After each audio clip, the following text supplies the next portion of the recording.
2012లోనో 14లోనో నాకు గుర్తులేదు సరిగ్గా, 12లో నాకు గుర్తులేదు. అప్పుడు అందరూ అన్నారు నన్ను, ఎందుకు నువ్వు ఈ డబ్బులు వేస్ట్ చేసుకుంటున్నావు, నువ్వు టైం వేస్ట్ చేసుకుంటున్నావు, ఈ పార్టీ గెలిచేది లేదు, ఏమీ లేదు, ఈ చంద్రబాబును కూడా ఎందుకు నమ్ముతామని చెప్పి మా సొంత సామాజిక వర్గం వాళ్ళే ఆ రోజు నన్ను మందలించారు. సరే, మరి ఒక లక్ష్యంతో నేను దిగాను, ఆయన గెలిపించుకోవడమే నా లక్ష్యం. కాబట్టి ఏమైనా పర్లేదు, నేను ఇట్లాగే ముందుకు సాగుతానని చెప్పి ముందుకు సాగితే కార్పొరేషన్ గెలిచాం, జెడ్పీటీసీలు గెలిచాం, ఎంపీపీలు గెలిచాం, పంచాయతీలు గెలిచాం, తర్వాత జనరల్ ఎలక్షన్లో కూడా గెలిచాం. అప్పుడు శ్రీనివాస్ గారు బీజేపీ అభ్యర్థిగా మా అలయన్స్లో ఉన్నారు. అన్నీ గెలిచాం, జిల్లాలో అంతా నాదే భావిస్తా. అప్పుడు ఖర్చు పెట్టిన ప్రతి రూపాయి నేను ఖర్చు పెట్టింది. తదనంతర పరిణామాలు కూడా తెలుసు. అన్నీ అయిపోయిన తర్వాత నాకు టికెట్ ఇవ్వనని చెప్పి ఆ రోజు ఇంకా ఆన్లైన్లో 5 పెట్టారు ఆ రోజున రేస్లో. సరే, ఏదైతే అదైందని చెప్పి నేను కూడా ముందుకెళ్తే ప్రజా ఆగ్రహం ముందు అక్క మళ్ళీ నాకు సీట్ ఇచ్చారు ఆ రోజు, అంత లొల్లి చేసిన తర్వాత కూడా. అట్లాగే ఆ తర్వాత మరి ఏ రోజు కూడా ఒక ఎంపీగా మరి అక్రమ సంపాదన ఇంకోటి ఆశపడకుండా నిజాయితీగా పార్టీ కోసం, ప్రాంతం కోసం, ప్రజల కోసం కష్టపడ్డా.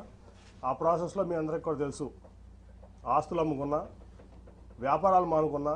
ఇవాళ నేను అమ్ముకున్న ఆస్తుల విలువ హైదరాబాద్లో 2,000 కోట్లు, అక్షరాలు 2,000 కోట్లు. నేను అమ్ముకున్న ఆస్తులు మీకు కావాలంటే నా 14 యాక్షన్ అఫిడవిట్ తీసి వాళ్ళకి చూస్తే నా ఆస్తులు ఇవాళ వాల్యూ 2,000 కోట్లు ఉంటుంది. అట్లా వ్యాపారం కాకుండా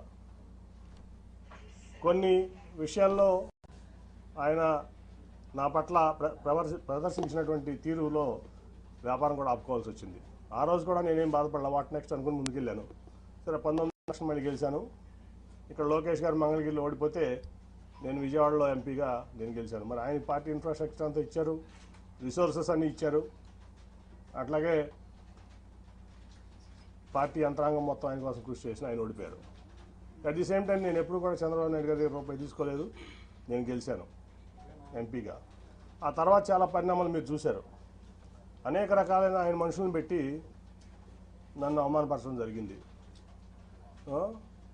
అట్లాగే ఫైనల్గా వచ్చేబడి కార్పొరేషన్ ఎలక్షన్లో సీటు, మేయర్ సీటు లేడీ అయినప్పుడు నేను జనరల్గా ఢిల్లీలో ఉన్నాను. ఫోన్ చేసి కార్పొరేషన్ ఎలక్షన్స్ ఏం చేస్తామని అడిగారు నన్ను చంద్రబాబు నాయుడు గారు. ఏం లేదు సార్, నేనేం ఆలోచించలేదు, ఇన్ఛార్జ్లు ఉన్నారు కదా వాళ్ళు చూసుకుంటారంటే, కాదు మేయర్ అభ్యర్థి ఎవరిని పెడుతున్నారు అంటే నాకు తెలియదు సార్ అన్నా. ఇదే మాటలు మీకు చెప్తున్నా, నేను ఒకటి కూడా కోల్పోవట్లేదు. ఆ రోజు అన్నాడు, బోండమ్మ గారి వైఫ్ని పెడుతున్నారని నిజమేనా అని నన్ను అడిగారు ఆయన ఫోన్లో క్వశ్చన్. నేను వాళ్ళ వరకు ఎవరికి చెప్పలా నిజం, నాకు తెలియదండి అన్న.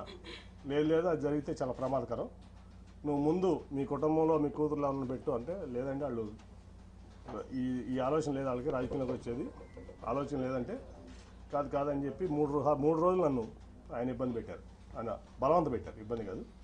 సరే, అప్పుడు టాటా ట్రస్ట్లో పనిచేస్తున్న శ్వేత అని మాట్లాడితే నాకు ఇంట్రెస్ట్ లేదు డాడీ, నాకు సోషల్ సెక్టర్లో చాలా ఇంట్రెస్ట్గా ఉన్నానంటే ఇట్లా చెప్పారమ్మా చంద్రబాబు గారు. సరే, మరి పార్టీ కోసం చేయాల్సి వస్తుందో మనం చేద్దామంటే 3 రోజులు విముఖత తర్వాత అక్కడ రాజీనామా చేసి వచ్చి ఇక్కడ ఆవిడ నుంచోవడం జరిగింది. తర్వాత మళ్ళీ ఏం జరిగిందో మీకు అందరూ తెలుసు. అట్లా మళ్ళీ అదే మనుషులతో ప్రెస్ మీట్ పెట్టించి ఎలక్షన్ 2-3 రోజుల ముందు